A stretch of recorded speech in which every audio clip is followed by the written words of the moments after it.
The persistent myth that dietary fat causes obesity and promotes heart disease has undoubtedly ruined the health of millions of people. It's difficult to know just how many people have succumbed to chronic poor health from following conventional low-fat, high-carb recommendations, but I'm sure the number is significant. In the featured documentary, Serial Killers, 41-year-old Donald O'Neal turns the American food pyramid upside down, eliminating sugars and grains, and dramatically boosting his fat intake. In so doing, he improves his health to the point of reducing his hereditary risk factors for heart disease to nil. Watching people's reactions to his diet brings home just how brainwashed we've all become when it comes to dietary fat. Most fear it, yet they will consume sugar in amounts that virtually guarantee they'll suffer all the devastating health consequences they're trying to prevent by avoiding fat, and then some. Fat versus carbs: what really makes you pack on the pounds? The fact is, you've been thoroughly misled when it comes to conventional dietary advice. Most dietary guidelines have been massively distorted, manipulated,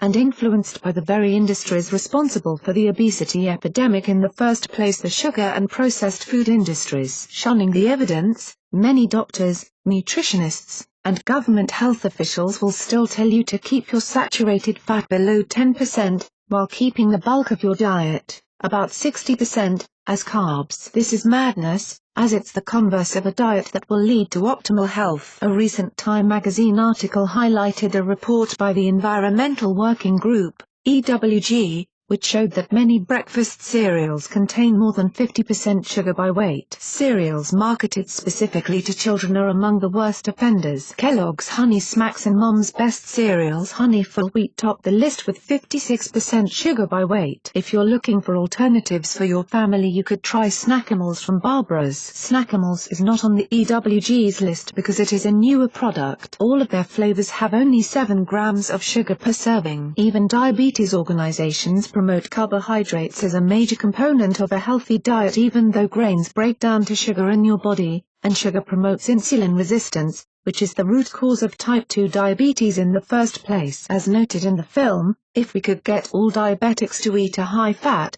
high-protein, low-carbohydrate diet, we would cut the insulin requirements so dramatically that it's been estimated that 6 pharmaceutical companies would go out of business tomorrow.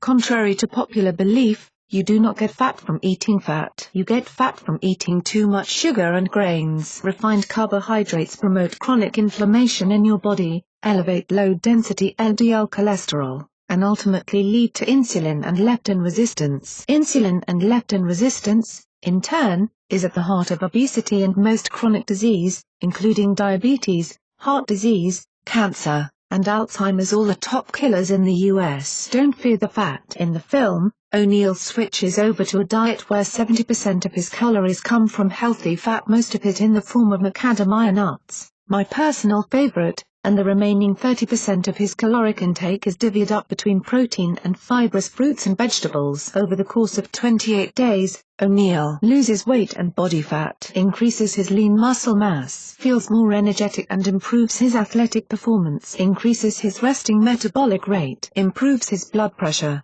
cholesterol, and other measurements to the point that he no longer has any risk factors for heart disease, which he's genetically predisposed for. Of particular importance here is that O'Neal's total cholesterol and LDL levels went up, which initially caused significant concern. However, once they tested the LDL particle numbers, the results showed that his LDL particles were the largest species known, and he had virtually no small LDL particles at all. This is phenomenal, as it's the small, dense LDL particles that cause inflammation. Large particles do not. Also, the markers for inflammation were virtually non-existent, showing that he has no inflammation in his body at all. All in all, his 1-month-long high-fat, no-carb diet experiment proved that eating fat helps you lose fat. Eating saturated fat decreases your risk factors for heart disease. Regardless of your genetic predisposition, your diet is, ultimately, the determining factor. I would also add that his results show the benefits of a high-fat, low-carb diet for athletes, many of whom are still convinced that this type of diet will make them heavy and sluggish. On the contrary,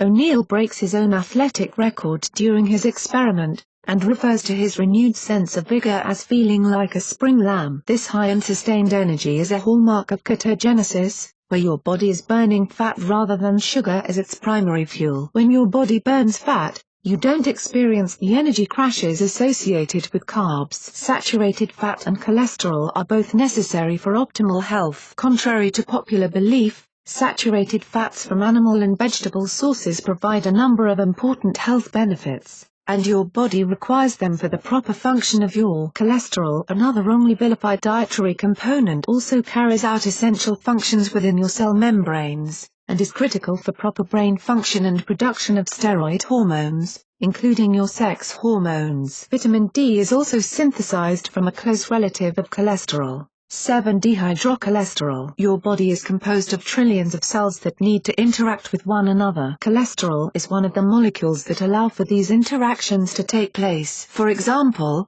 cholesterol is the precursor to bile acids, so without sufficient amounts of cholesterol, your digestive system can be adversely affected. It's also critical for synapse formation in your brain, that is the connections between your neurons, which allow you to think, learn new things, and form memories. In fact, there's reason to believe that low-fat diets and/or cholesterol-lowering drugs may cause or contribute to Alzheimer's disease. Replacing refined carbs with healthy fat. The answer to most of your health concerns underlying most chronic diseases, including obesity, type 2 diabetes, heart disease, and cancer, are inflammation and insulin-leptin resistance. When you eat carbohydrates, your blood sugar, insulin, and leptin will all temporarily rise, and these spikes are very pro-inflammatory. Where you have inflammation, disease and dysfunction follows. An excellent editorial in the journal Open Heart reviews the cardiometabolic consequences of replacing saturated fats with carbohydrates,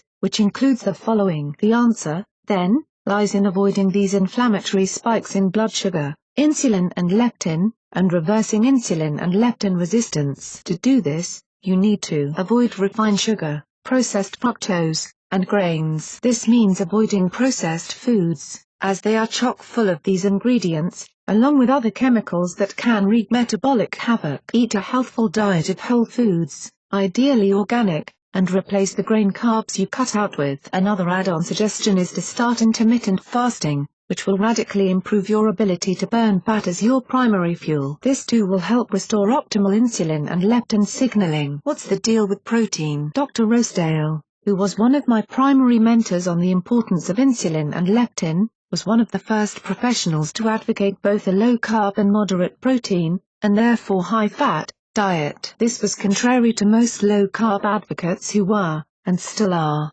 very accepting of using protein as a replacement for the carbs. The problem is that, along with grains, most Americans tend to eat far too much protein. While your body certainly has a protein requirement, there's evidence suggesting that eating more protein than your body needs could end up fueling cancer growth. Dr. Rosedale advises limiting your protein to 1 gram of protein per kilogram of lean body mass, or 0.5 grams per pound of lean body weight. For most people, this means cutting protein down to about 35 to 75 grams per day. Pregnant women and those working out extensively need about 25% more. I believe this theory is worthy of consideration. The key though is to add healthy fat to replace the carb and protein calories you're cutting out of your diet. Again, sources of healthy fat include your health is within your control. Groundbreaking research by the likes of Dr. Robert Lustig and Dr. Richard Johnson, author of the books The Sugar Fix and The Fat Switch, clearly identifies the root cause of obesity, diabetes, heart disease, and numerous other chronic diseases, and it's not fat. It's refined sugar, particularly fructose, consumed in excessive amounts. Their research, and that of others, provides us with a clear solution to our current predicament. In short, if you want to normalize your weight and protect your health, you need to address your insulin and leptin resistance, which is the result of eating a diet too high in sugars and grains. For a comprehensive guide, see my free optimized nutrition plan. Generally speaking though, you'll want to focus your diet on whole, ideally organic, unprocessed or minimally processed foods. For the best nutrition and health benefits, you'll also want to eat a good portion of your food raw. Sugar is highly addictive, and if you're like most people, you're no stranger to carb cravings. Just know that once your body gets used to burning fat instead of sugar as its primary fuel, those cravings will vanish. Many cereals and other grain products would not be quite as harmful if they didn't also contain so much added sugar. Even many organic brands contain excessive amounts. This is unfortunate, since many, Americans in particular, are really indoctrinated to eat cereal for breakfast. I've been working on a low-sugar cereal line for some time now, to provide a healthier alternative for those who really don't want to give up their breakfast cereal. I hope to have it ready sometime this summer. Last but not least, for those of you still concerned about your cholesterol levels, know that 75% of your cholesterol is produced by your liver, which is influenced by your insulin levels. Therefore, if you optimize your insulin level, you will automatically optimize your cholesterol, thereby reducing your risk of both diabetes and heart disease. Also, remember that even if a high-fat, low-carb diet was to raise your total cholesterol and LDL, it doesn't automatically mean that your diet is increasing your risk factors for heart disease. As O'Neill did in this film, you need to test your LDL particle number. Large-sized particles are good, while the smaller, denser particles can penetrate the lining of your arteries and stimulate the plaque formation associated with heart disease. The former does not increase your heart disease risk, while the latter one will. To learn more about LDL particle numbers and how to test them, please see my previous interview with Chris Kresser, LAC, which goes into this in some detail.